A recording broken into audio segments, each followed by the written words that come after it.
அன்னை ஆயிஷா ரலியல்லாஹு அன்ஹா அவர்களிடம் சில தாபிஈன்கள் வருகிறார்கள்.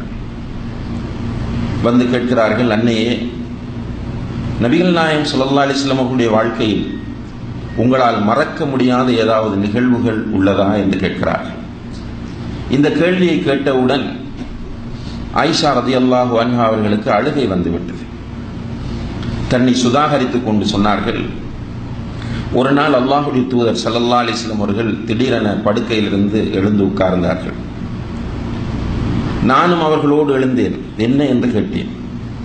ஆயிஷாவே, தொழப்போகிறேன் என்று சொன்னார்கள். என்னை விடு என்று. ஆயிஷா ரலியல்லாஹு சொன்ன, நானும் தொழ வருகிறேன் என்று சொல்லிவிட்டு நானும் தொழுகைக்கு தயாரானேன். அல்லாஹ்வுடைய தூதர் உது செய்து விட்டு தக்பீர் கட்டினார்கள். கட்டியதிலிருந்து அழுது கொண்டே இருந்தார்கள். அவர்கள் நின்ற நிலையில் அழும்போது அவர்களுடைய கண்ணீர் தாடியில் வடிந்து தாடி நனைந்து விட்டது. பிறகு ருக்குவில் இருந்து கொண்டு அழுதார்கள்.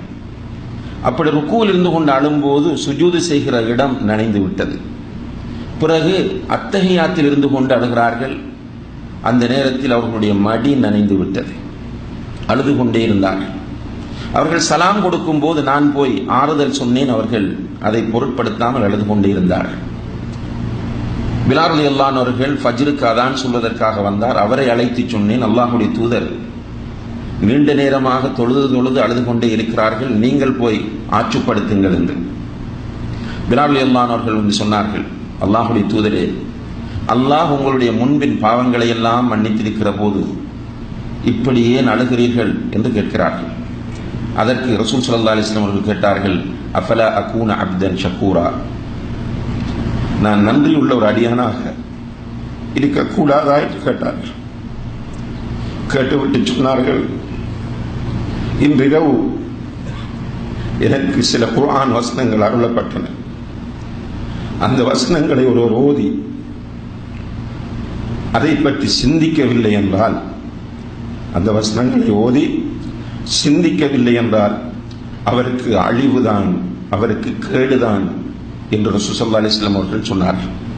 சொல்லிவிட்டு சூரத்து ஆல இம்ரான் 3வது அத்தியாயத்தின் 189, 190, 191 வசனங்களை அல்லாஹ்வுடைய தூதர் ஸல்லல்லாஹு அலைஹி வஸல்லம் அவர்கள் ஓதி காண்பிக்கிறார்கள். அதிலே 191வது வசனத்தில் அல்லாஹு தஆலா சொல்கிறான், அல்லாஹ்வுடைய அந்த வல்லமையை புரிந்து கொண்ட மக்கள் நின்ற நிலையிலும் உட்கார்ந்திருக்கும் போதும் அவர்கள் படுக்கும் போதும் அல்லாஹ்வை நினைவு கூறுவார்கள். புத்தியுள்ள மக்கள் நிற்கும் போதும் உட்காரும் போதும் படுக்கும் போதும் அல்லாஹ் திக்ர் செய்வார். திக்ர் செய்து கொண்டு அல்லாஹ்வை திக்ர் செய்வதென்றால் சுப்ஹானல்லாஹ் அல்ஹம்துலில்லாஹ் என்று சொல்வது மாத்திரமல்ல, அல்லாஹ் என்னோடு இருக்கிறான், அல்லாஹ் என்னை பார்த்து கொண்டிருக்கிறான் என்ற அந்த உணர்வோடு அவர்கள் இருப்பார்கள். அந்த நேரத்தில் அவர்களுடைய ஆழ் மனங்களிலிருந்து வெளிப்படும் அவர்கள் சொல்லுவார்கள், ரப்பனா மா கலக்த ஹாதா பாத்திலா, யா அல்லாஹ், இந்த பிரபஞ்சத்தை, இந்த வானங்களை, இந்த பூமியை நீ வீணாக படைக்கவில்லை, வீணுக்காக நீ படைக்கவில்லை என்று அவர்களுடைய ஆழ் மனங்களிலிருந்து அவர்கள் பேசுவார்கள் என்று அல்லாஹ் சொல்கிறார். இந்த வசனங்களைத்தான் நபி ஸல்லல்லாஹு அலைஹி வஸல்லம் அவர்கள் ஓதி ஓதி அழுதார்கள். அன்புள்ள சகோதரர்களே, அல்லாஹு தஆலா வானங்களையும் பூமியையும் நிச்சயமாக வீணாக படைக்கவே இல்லை. இதில் நாம் தெளிவாக இருக்க வேண்டும். அதே நேரத்தில் அல்லாஹு தஆலா சூரத்துல் பக்ரா 29வது வசனத்தில் சொல்கிறான், ஹுவல்லதீ ஹலக லக்கும் மா ஃபில் அர்தி ஜமீஆ, இந்த பூமியில் உள்ள அனைத்தையும் அவன் உங்களுக்காக படைத்திருக்கிறான். மனிதர்களை பார்த்து சொல்லுகிறான், நம்மை பார்த்து அல்லாஹ் சொல்லுகிறான், இந்த பூமியில் உள்ள அனைத்தையும் அவன் உங்களுக்காகவே படைத்திருக்கிறான். அல்லாஹ் தஆலா நம் மீது எவ்வளவு பெரிய கருணை கொண்டிருக்கிறான். இந்த பூமியில் உள்ள அனைத்தையும் அல்லாஹ் நமக்காக படைத்திருக்கிறான். அப்ப நமக்காக வேண்டி அல்லாஹு தஆலா இந்த பூமியில் உள்ள அனைத்தையும் படைத்துவிட்டு சூரத்துல் முஃமினூன் 115வது வசனத்தில் நம்மை பார்த்து கேட்கிறான், அஃபஹஸிபதும் அன்னமா ஹலக்னாகும் அபஸா, உங்களை வீணாக படைத்திருக்கிறோம் என்று நீங்கள் நினைக்கிறீர்களா? இந்த பூமியில் உள்ள எல்லாவற்றையும் உங்களுக்காக நான் படைத்திருக்கிறேன், இதை நீங்கள் அனுபவியுங்கள் என்று உங்களுக்கு நான் சுதந்திரத்தை தந்திருக்கிறேன். அப்படி இருக்கும் போது உங்களை நான் வீணாக படைத்திருக்கிறேன் என்று நீங்கள் நினைத்துக் கொண்டிருக்கிறீர்களா? நீங்கள் நினைத்தபடி வாழ்கிறீர்கள், நீங்கள் நினைத்ததையெல்லாம் செய்கிறீர்கள். உங்களுடைய உணர்வு என்ன?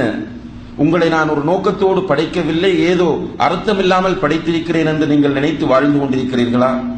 وَأَنَّكُمْ إِلَيْنَا لَا تُرْجَعُونَ, என்னிடம் மீண்டும் வர மாட்டீர்கள் என்ற உணர்வோடு நீங்கள் வாழ்ந்து கொண்டிருக்கிறீர்களா என்று அல்லாஹு தஆலா சூரத்துல் முஃமினூன் 115வது வசனத்தில் கேட்கிறார். சூரத்து ஜாரியாத் 56வது வசனத்தில் அல்லாஹ் சொல்கிறான், وَمَا خَلَقْتُ الْجِنَّ وَالْإِنسَ إِلَّا لِيَعْبُدُونَ, மனிதர்களையும் ஜின்களையும் என்னை வணங்குவதற்கே அன்று நான் படைக்கவில்லை. அல்லாஹு தஆலா பிரபஞ்சத்தை வீணாக படைக்கவில்லை, இந்த மனிதனை வீணாக படைக்கவில்லை. இந்த மனிதனை அல்லாஹ் படைத்திருப்பது அல்லாஹுடைய அப்தாக இவன் வாழ வேண்டும் என்பதற்காக. இந்த உண்மையை புரிந்து கொள்கிற மக்கள் அல்லாஹுடைய அப்துகளாக வாழ்வார்கள். இந்த உலகம் கண்ணியத்திற்குரிய சகோதரர்களே, நாம் ஆண்டு அனுபவிப்பதற்காக உள்ள ஒரு இடம் கிடையாது.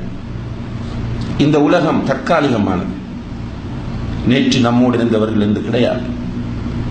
நம்மை விட வயதில் குறைந்தவர்கள் எத்தனையோ பேர் மௌத்தாகிவிட்டார்கள்.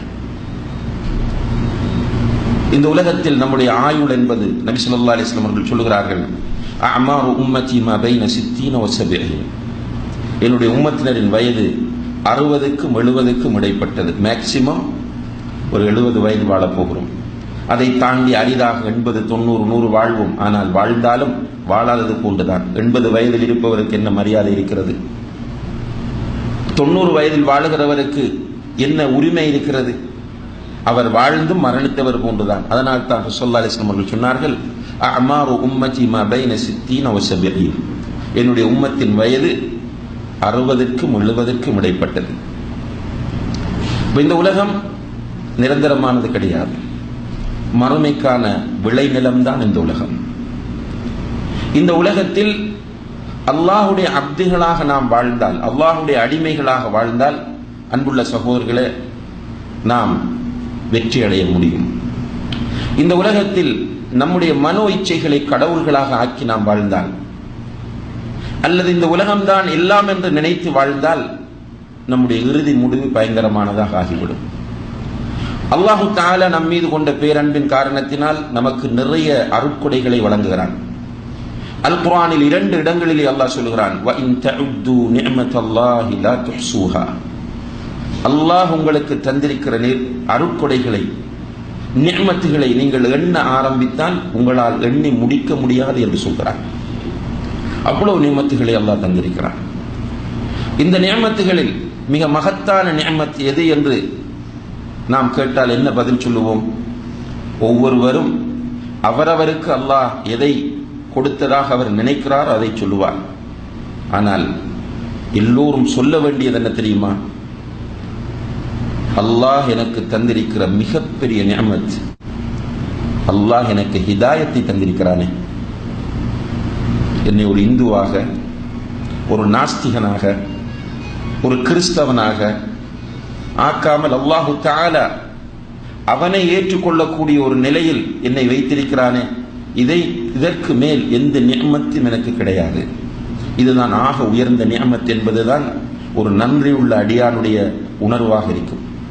அன்புள்ள சகோதரர்களே, அல்லாஹ் இஸ்லாம் என்ற ஹிதாயத்தை நமக்கு தந்திருக்கிறார், இந்த நேர்வழியை நமக்கு தந்திருக்கிறார்.